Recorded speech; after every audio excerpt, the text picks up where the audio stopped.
नमस्कार, मैं हूं सरिता चौधरी। राजस्थान सरकार व वेदांता के CSR इनिशिएटिव ई कक्षा में, जिसका टेक्निकल पार्टनर मिशन ज्ञान है, आप सभी का स्वागत करती हूं। बच्चों, हम लोगों ने सामाजिक एवं आर्थिक न्याय तथा महिला आरक्षण का जो चैप्टर था उसके बारे में डिस्कस कर लिया है, वह कंप्लीट हो गया है।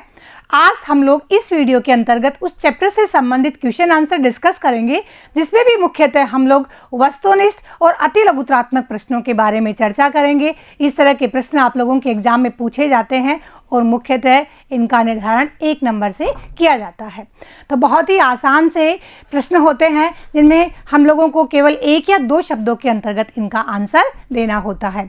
तो आइए सबसे पहले हम लोग प्रारंभ करते हैं बहुचयनात्मक प्रश्नों के बारे में डिस्कस करना। इसमें पहला प्रश्न पूछा गया है कि सामाजिक एवं आर्थिक न्याय के संदर्भ में संविधान के किस भाग में व्यवस्था की गई है? भाग 1, भाग 2, भाग 3 और भाग 4। हम लोगों ने जब चैप्टर डिस्कस किया तब जाना था कि भाग 3 के अंतर्गत मूल अधिकारों का उल्लेख किया गया है और भाग 4 के अंतर्गत राज्य की नीति के निर्देशक तत्वों का उल्लेख किया गया है। और डायरेक्टिव प्रिंसिपल्स का संबंध होता है राज्य के अंतर्गत कल्याणकारी व्यवस्थाओं की स्थापना करना और सामाजिक एवं आर्थिक न्याय की स्थापना करना।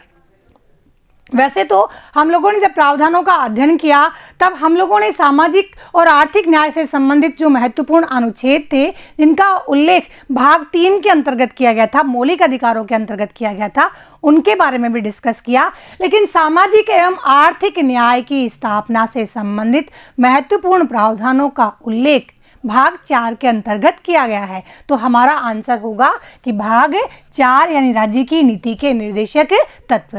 नेक्स्ट पूछा गया है कि इनमें से कौन सा कथन सामाजिक न्याय की अवधारणा से मेल नहीं खाता है, यानी उससे मिलता नहीं है, उसके विपरीत है। ऑप्शंस दिए हुए हैं। यह स्वतंत्रता, समानता व न्याय पर बल देता है, यह मानव अधिकारों का पोषण करता है, यह जातिगत भेदभावों को बढ़ावा देता है और यह समता की अवधारणा पर आधारित है। तो कौन सा आंसर है?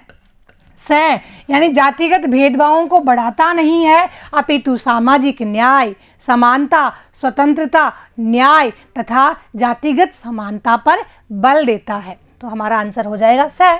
नेक्स्ट पूछा है कि परंपरागत रूप से शोषित व हाशिए पर स्थित लोगों के उत्थान के लिए संविधान में कौन सा विशेष प्रावधान किया गया है? कौन सा विशेष प्रावधान दिया गया है? उसके लिए ऑप्शंस दिए हुए हैं। आरक्षण की व्यवस्था करना, सभी को आवास की व्यवस्था पहुंचाना, पंचायती राज की व्यवस्था करना और इनमें से कोई नहीं। तो जो वर्ग कमज़ोर हैं, समाज में पिछड़े हुए हैं, हाशिए पर हैं, समाज की मुख्य धारा से जुड़े हुए नहीं हैं, उनके लिए आरक्षण की व्यवस्था की गई है, जिसे हम लोगों ने किस रूप में पढ़ा था? संरक्षणात्मक विभेदन या भेदमूलक न्याय के रूप में पढ़ा था। नेक्स्ट है, भारतीय संविधान का कौन सा अनुच्छेद अवसर की समानता प्रदान करता है? अनुच्छेद दिए हुए हैं। अनुच्छेद 15, अनुच्छेद 16, अनुच्छेद 20 और अनुच्छेद 32। तो अनुच्छेद 15 किससे संबंधित है? सामाजिक समानता से। अनुच्छेद 16 अवसर की समानता से। अनुच्छेद 20 अपराधों के विरुद्ध दोष सिद्धि के संबंध में संरक्षण प्रदान करता है। और इसी प्रकार से अनुच्छेद 32, जिसे डॉक्टर अंबेडकर ने संविधान की आत्मा कहा है, किससे संबंधित है? संवैधानिक उपचारों से संबंधित है।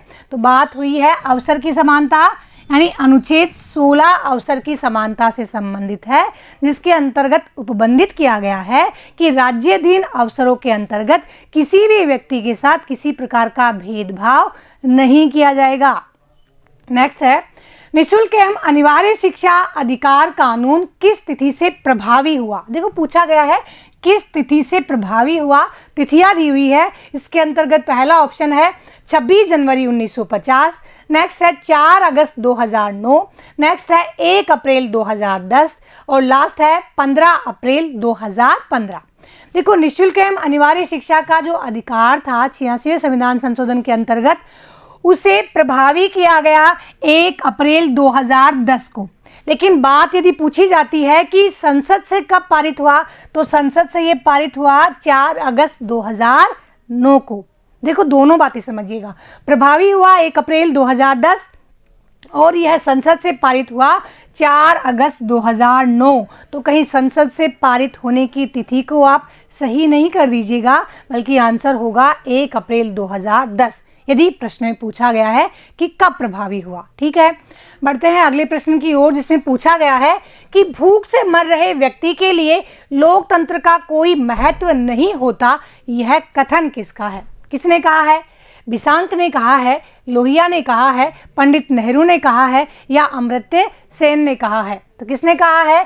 पंडित नेहरू ने कहा है कि भूख से मर रहे व्यक्ति के लिए लोकतंत्र का कोई महत्व नहीं होता। नेक्स्ट है, महिला आरक्षण से संबंधित कौन सा संविधान संशोधन अधिनियम संसद में अवलंबित है?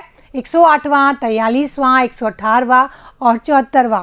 हमने पढ़ा है कि यूपीए गवर्नमेंट ने 108वें संविधान संशोधन के रूप में उसे 2010 में प्रस्तुत किया था। तो हमारा आंसर होगा ए।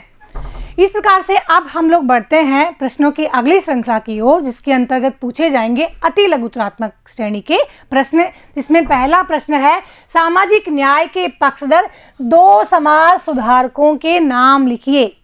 2 समाज सुधारकों के नाम बताने हैं जिनका संबंध सामाजिक न्याय के यानी अवधारणा से है, यानी जिन्होंने समाज में विभिन्न बुराइयों को या सामाजिक कुरीतियों को समाप्त करने के लिए प्रयास किया, उन्हें समाज की स्थिति को सुधारने का प्रयास किया, जिसके अंतर्गत हम लोग बता सकते हैं कि महात्मा बुद्ध, महावीर स्वामी, महात्मा गांधी, विवेकानंद, दयानंद सरस्वती, इसी प्रकार से लोक देवता बाबा रामदेव का भी उल्लेख कर सकते हैं।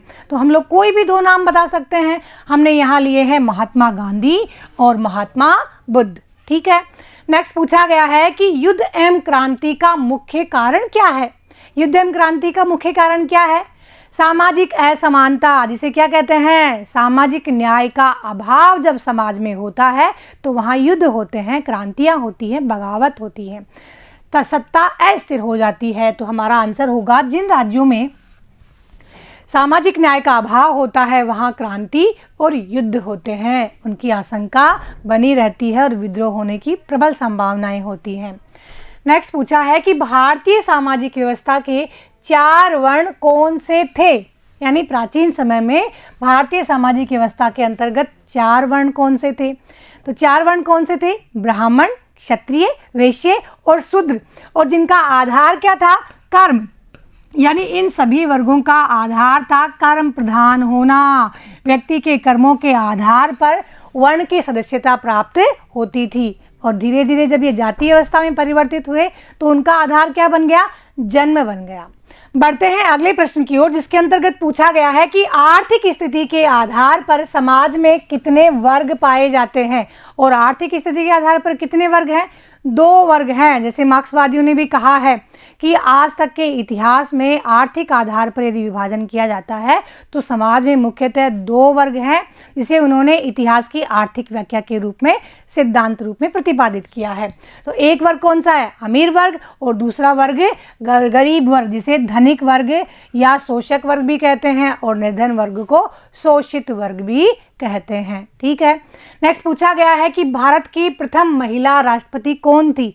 तो भारत की प्रथम महिला राष्ट्रपति कौन थी? श्रीमती प्रतिभा पाटिल भारत की पहली महिला राष्ट्रपति थी, जिनका कार्यकाल 2007 से 2012 के दौरान रहा, और ये राजस्थान की पहली महिला राज्यपाल भी थी। ठीक है, नेक्स्ट है, पंचायती राज संस्थाओं में महिलाओं के लिए कितने प्रतिशत पद आरक्षित किए गए हैं? तो पंचायती राज संस्थाओं में महिलाओं के लिए 73वें और 74वें संविधान संशोधन के द्वारा 33% पद, वे भी सभी श्रेणियों में, यानी 1/3 पद सभी श्रेणियों के अंतर्गत महिलाओं के लिए आरक्षित किए गए हैं।